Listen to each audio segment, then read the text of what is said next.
ব্যথা কখনো দেখা যায় না, কাউকে আবার বোঝানো যায় না, হোক সেটা শরীরের কিংবা মনের। যার ব্যথা সে ছাড়া কেউ বোঝে না তার কতটা যন্ত্রণা। সৎ পথে থেকে কর্ম করছো, কিন্তু কোনো ফল পাচ্ছ না, এর জন্য হতাশ হওয়ার কিছু নেই। ভগবান সব কিছুই দেখছেন, তাই চিন্তা করো না।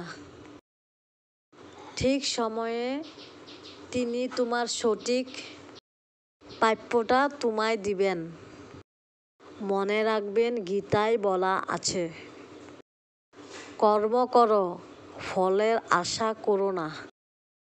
5টি পরিস্থিতিতে তন্ত্র অবশ্যই উঠান: আত্মরক্ষা, ধর্মরক্ষা, দেশ রক্ষা, স্ত্রীকে রক্ষা এবং সত্য রক্ষা। ভিডিওটা আমি গিয়েছিলাম লামডিংয়ে শীতলা পূজায়, যখন গিয়েছিলাম তখনই করেছিলাম। অনেক দিন পরে দিলাম, তো কেমন লাগলো